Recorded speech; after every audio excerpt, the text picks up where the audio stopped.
Now another terminology which we need to consider within the system is modeling the system, right? Again I repeat, another term is modeling the system. Now what is the scenario students? Real world के अंदर बहुत सारे systems या फिर बहुत सारी चीजें ऐसी है which is very complex and dynamic. For example, अगर आप पायलट बनना चाहते हो, राइट, तो आप उसके लिए कोर्स करोगे, राइट, आपके पास डिग्री होनी चाहिए तो ही आपको पायलट की जॉब मिलेगी, राइट। लेकिन जब आप वो पायलट बनने के लिए फर्स्ट सेमेस्टर में एडमिशन लेते हो तो क्या वो आपको डायरेक्ट ही वो प्लेन दे देते हैं या फिर हेलीकॉप्टर दे देते हैं, चॉपर दे देते हैं कि जिसको आप फ्लाई कर सको? नो, वो डायरेक्ट ही रियल वर्ल्ड के अंदर जो एरोप्लेन होता है या फिर चॉपर होता है, हेलीकॉप्टर होता है, वो डायरेक्टली आपको नहीं देते हैं। पहले वो पर्टिकुलर प्लेन या फिर हेलीकॉप्टर या फिर चॉपर है उसके रिलेटेड एक डमी मॉडल बनाया गया होगा, उसके ऊपर से वो लोग आपको सारी चीजें एक्सप्लेन करेंगे एंड उसके बाद अगर आपको सारी चीजें समझ में आ जाती है, आप एग्जाम्स दे देते हो एंड आफ्टर दैट वो लोग आपको रियल वर्ल्ड का जो प्लेन है या फिर चॉपर है वो आपको फ्लाई करने के लिए देंगे, राइट।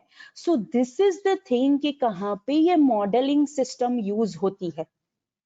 रियल वर्ल्ड के अंदर स्टूडेंट्स बहुत सारे ऐसे प्रॉब्लम्स है कि जो बहुत ही कॉम्प्लेक्स है, डायनामिक है, हम डायरेक्टली वो प्रॉब्लम के साथ डील नहीं कर सकते, डायरेक्टली हम वो पर्टिकुलर सिस्टम के साथ डील नहीं कर सकते। उसके लिए पहले हमें एक मॉडल बनाना पड़ेगा which will be a simplified version of the real system.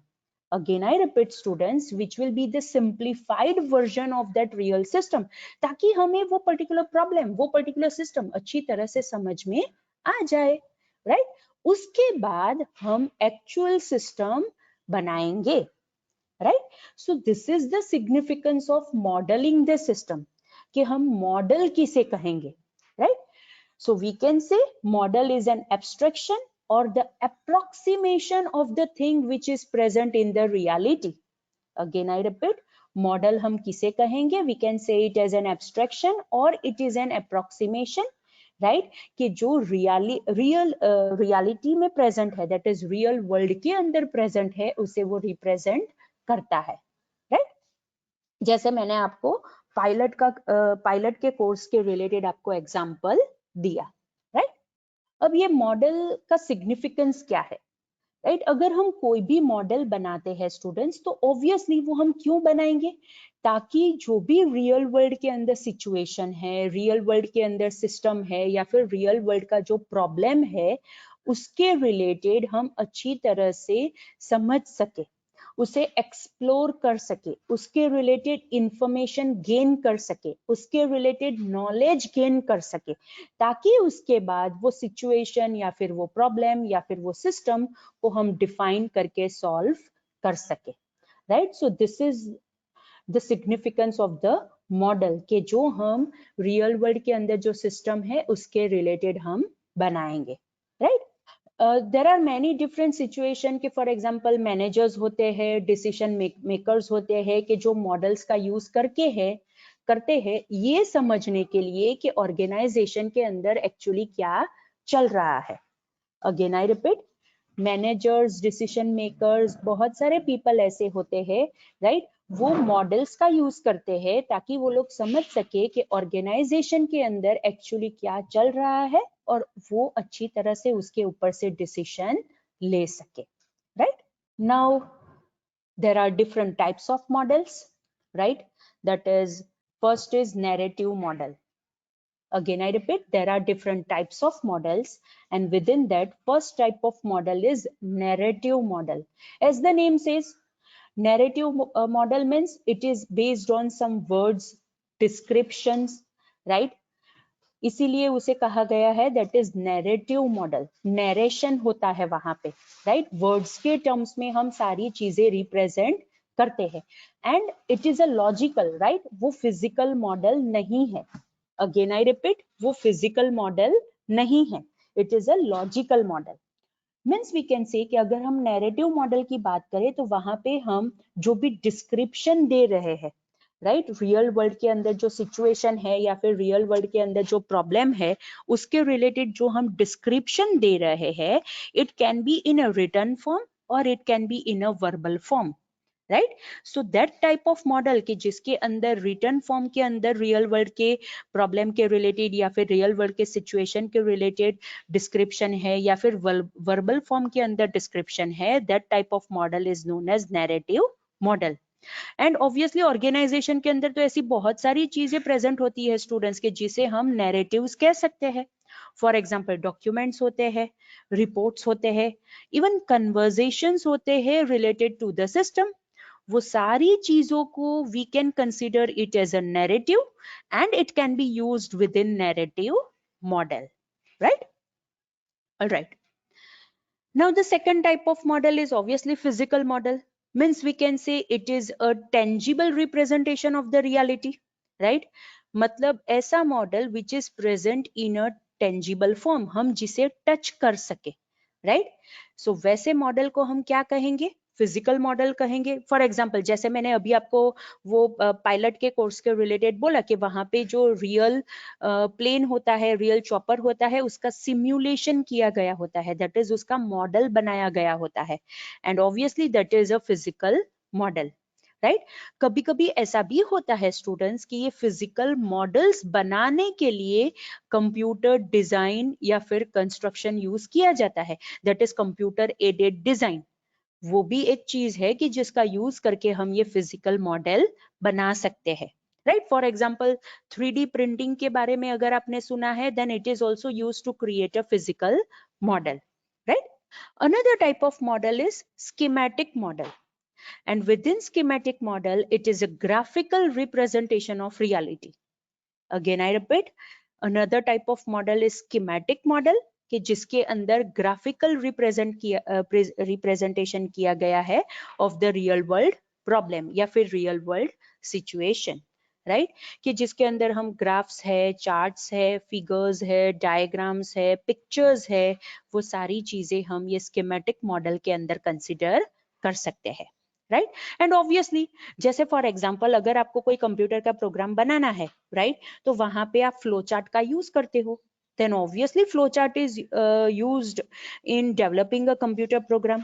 Likewise अगर आप algorithm का use करते हो, then algorithm can be considered as a narrative model, right, because obviously अगर आपको कंप्यूटर का प्रोग्राम बनाना है तो वहां पे आप algorithm लिख सकते हो, और अगर आप narrative form में algorithm लिख रहे हो ना students, that's why it is considered as a narrative model of your computer program, right।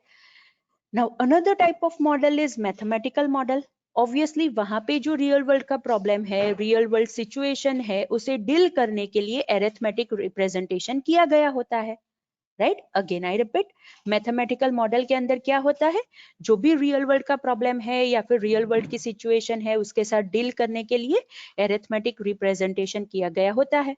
For example आप माइक्रोसॉफ्ट एक्सेल यूज करते हो, right, to solve some arithmetic problem, right, to solve some real world problem, right, and that is considered as a mathematical model, right। Okay, so students, these are 4 different types of model. That is narrative model, which is based on description, that is descriptive manner, narrative manner in terms of words that can be in written or verbal form. Another is physical model, obviously it is tangible, means we can touch that particular model. Another is schematic model, which is in terms of graphical representation, and last is mathematical model, which is in terms of arithmetic representation, right। Now अगर हम ये model develop करना चाहते हैं students, then accuracy is a crucial factor which we need to consider. Again I repeat, अगर हम models बनाना चाहते हैं, then accuracy is a critical factor which we need to consider. अगर हम इनएक्यूरेट मॉडल बनाएंगे तो ऑब्वियसली वहां पे इनएक्यूरेट सोल्यूशन हमें मिलेगा। जैसे पहले भी हमने बहुत बार डिस्कस किया है students, garbage in garbage out, अगर आप गार्बेज दोगे तो आपको आउटपुट में गार्बेज ही मिलेगा। अगर आप इनएक्यूरेट डेटा दोगे तो आपको जो इन्फॉर्मेशन मिलेगी वो भी इनएक्यूरेट इन्फॉर्मेशन ही होगी। लाइकवाइज अगर आप इनएक्यूरेट मॉडल बनाते हो जो प्रॉब्लम सॉल्व करने के लिए, तो आपको उसका सॉल्यूशन भी इनएक्यूरेट ही मिलेगा। And most of the time ऐसा होता है स्टूडेंट्स कि ये मॉडल बनाने के लिए बहुत सारे एजप्शंस भी हमें लेने पड़ सकते हैं। अगेन आई रिपीट, बहुत बार ऐसा भी हो सकता है कि अगर हम मॉडल्स बनाना चाहते हैं तो वहां पे हमें बहुत सारे एजप्शंस भी लेने पड़ सकते हैं, बिकॉज हर बार ऐसा नहीं होता है कि हम जो मॉडल बना रहे हैं वो एग्जैक्टली पर्टिकुलर रियल वर्ल्ड के अंदर जो पर्टिकुलर थिंग है उसके जैसा बने। कभी कभी वहां पे हमें एजप्शंस भी लेने पड़ सकते हैं, right? Okay, all right.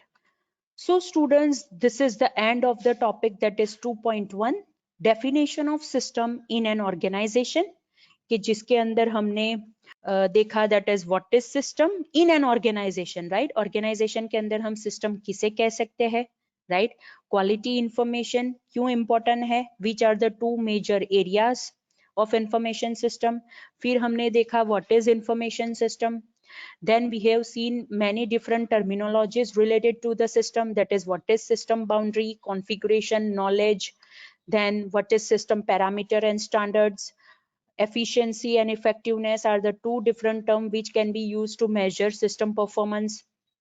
Then we have seen that we have to decide system performance standards also, right?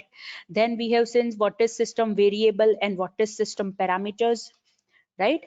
After that we have seen what is modeling the system, model क्यों बनाने पड़ते हैं, what is model, and by the end we have also seen what are the types of model, that is narrative model, physical model, schematic model, and mathematical model, right? So these are the things which we have covered in the topic, that is 2.1, that is definition of system in an organization, right?